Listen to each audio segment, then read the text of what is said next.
Hey, Ben here with Stu on the Lake. So this is number two or number three. We've got the Spirit Whale Challenge going on.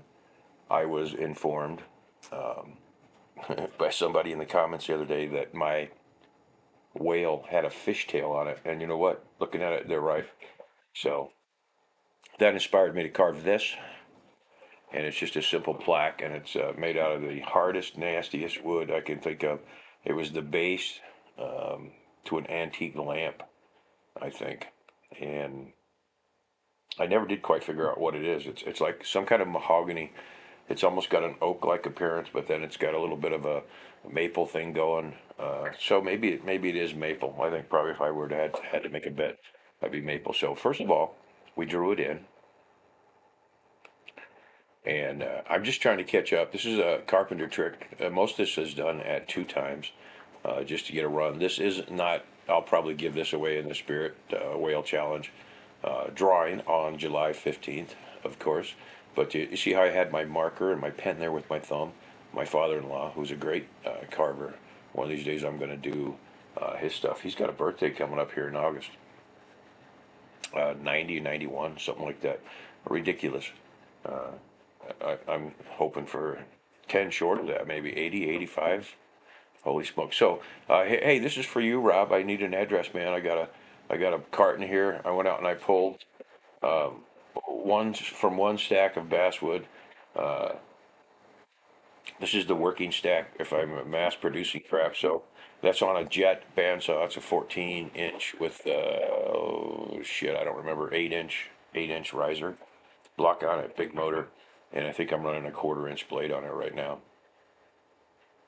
That's real time.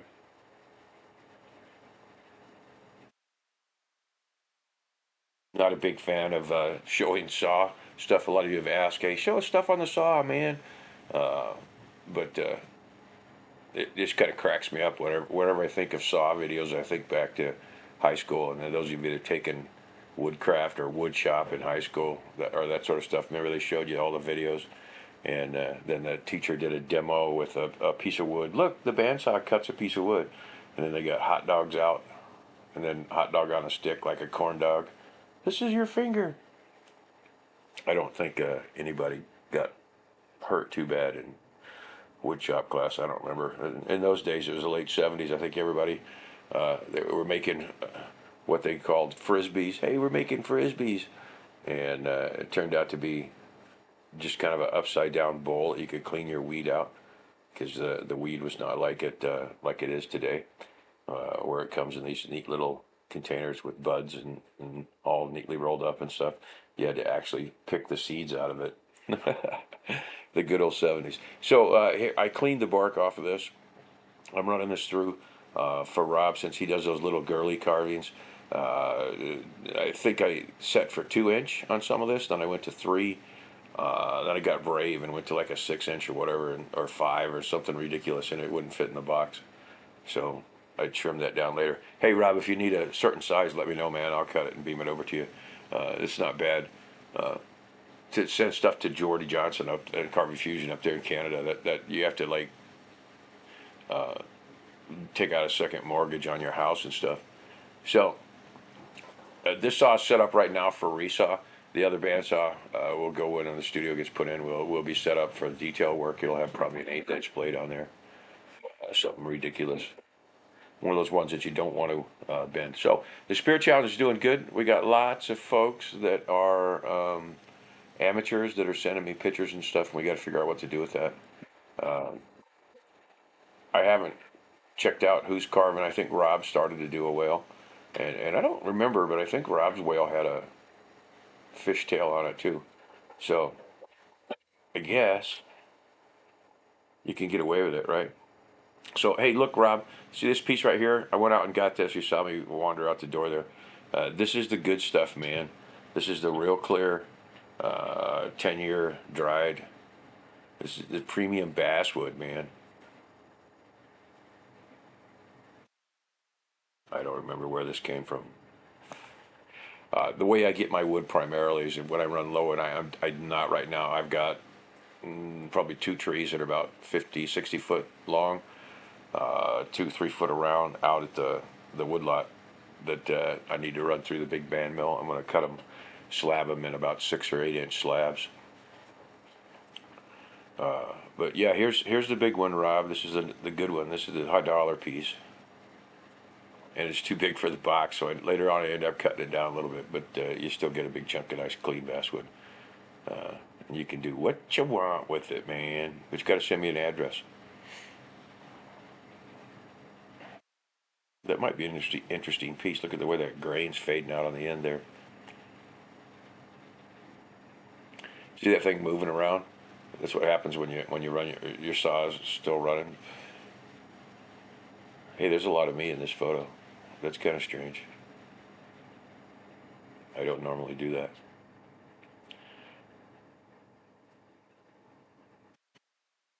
So up here it was a nice day today. Started off a real nice day. Um, I got had coffee going. The windows were open. There's maybe 58 degrees, 60 degrees. The loons were right in front of the lake here, acting up and making a racket. They went on for a couple hours at least. So that was kind of fun. I got to look a little around. There's some things going on down in Wisconsin Rapids apparently. Who would have thought? So hey, here's the box, Rob. So hi, Wisconsin Rapids. Uh, hey, I'm measuring this the old scientific way for how big this needs to be, and I probably should put that. Are you guys gonna comment? I know you are. You're gonna say, hey man, why don't you run that bandsaw blade down instead of having like 8 inches of it sticking up there, and that's not a bad idea actually.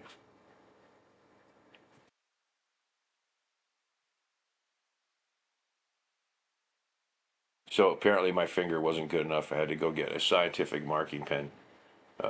Once again, hey, the folks that are carving, as far as I know, Just Carve Rob over at Just Carve Rob. Rob is doing it, of course. You got Jordy over at Carving Fusion, always good fun.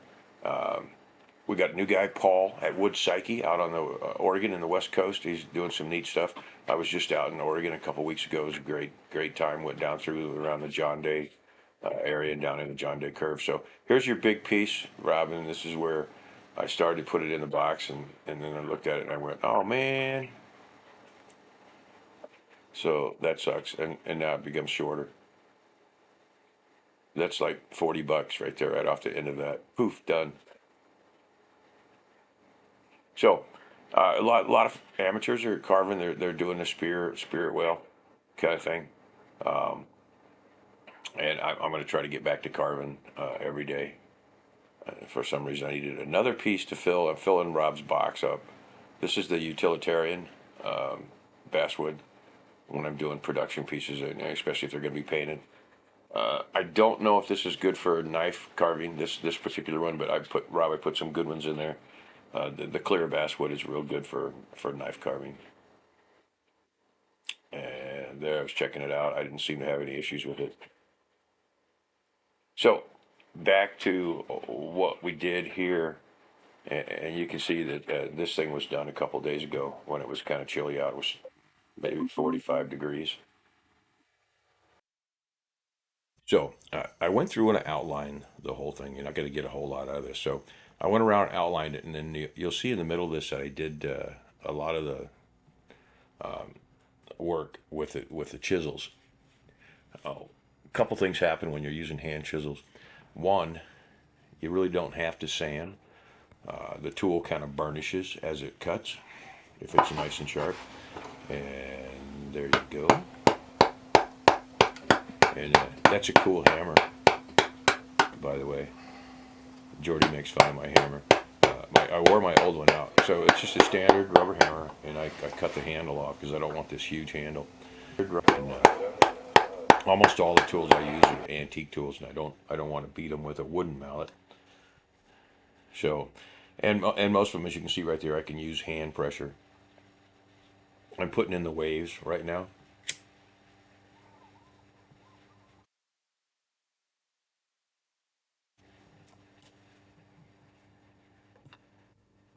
So there's the wave set up. And most of the carving is done. It's hard to tell what's going on here. This wood, like I said, was hard as can be.